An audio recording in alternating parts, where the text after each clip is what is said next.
ഇത് കർണാടകയിലെ ഉടുപ്പി ജില്ലയിലെ കുംബാശി ഗണപതി ക്ഷേത്രമാണ്. ഉടുപ്പിയിൽ നിന്ന് 30 കിലോമീറ്റർ അകലെയാണ് കുംബാശി സ്ഥിതി ചെയ്യുന്നത്. മംഗലാപുരത്ത് നിന്നും 85 കിലോമീറ്റർ ദൂരമുണ്ട് ഈ ക്ഷേത്രത്തിലേക്ക്. അനഗുണ്ടെ വിനായക ദേവസ്ഥാന ക്ഷേത്രം എന്നാണ് ഇതിൻ്റെ യഥാർത്ഥ പേര്. ഗണപതിക്ക് സമർപ്പിച്ചിരിക്കുന്ന ഒരു ക്ഷേത്രമാണ് ആനഗുണ്ടെ വിനായക ക്ഷേത്രം. പച്ചപ്പുകളാലും ധാരാളം മരങ്ങളാലും ചുറ്റപ്പെട്ട ഒരു ചെറിയ കുന്നിൻ മുകളിലാണ് ഈ ക്ഷേത്രം സ്ഥിതി ചെയ്യുന്നത്. കന്നഡയിൽ ആനെ എന്നാൽ ആന എന്നും ഗുഡ്ഡെ എന്നാൽ ഒരു ചെറിയ കുന്ന് എന്നാണ് അർത്ഥം. പണ്ട് ആനകൾ വന്നിരുന്ന ഒരു ചെറിയ കുന്നിലാണ് ക്ഷേത്രം സ്ഥിതി ചെയ്യുന്നത്.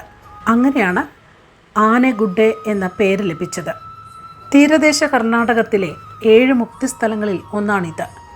ഐതിഹ്യമനുസരിച്ച് വർഷങ്ങൾക്ക് മുൻപ് ഈ പ്രദേശം കടുത്ത വരൾച്ചയിലായിരുന്നു.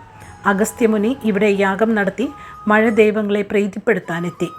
കുംഭാസുരൻ എന്ന അസുരൻ ഈ യാഗത്തെ തടസ്സപ്പെടുത്തുകയും അഗസ്ത്യമുനി ഗണപതിയെ സഹായത്തിനായി പ്രാർത്ഥിക്കുകയും ചെയ്തു. പാണ്ഡവരുടെ വനവാസക്കാലത്തായിരുന്നു ഈ സംഭവം.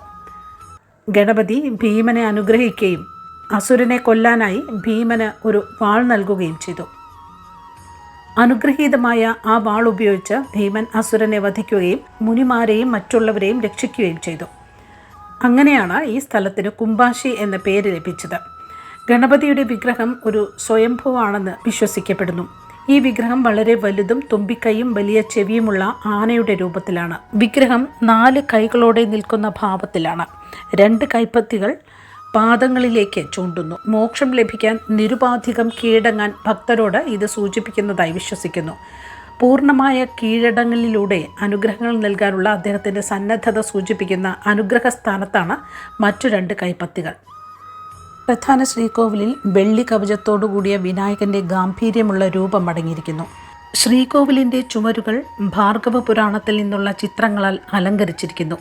സൂര്യനാരായണൻ, ചന്നകേശവൻ, ലക്ഷ്മി നാരായണൻ എന്നിവർക്കെല്ലാം സമീപത്തായി തന്നെ ആരാധനാലയങ്ങളുമുണ്ട്. രാവിലെ 5:30 മുതൽ രാത്രി 9 മണി വരെയാണ് ദർശന സമയം.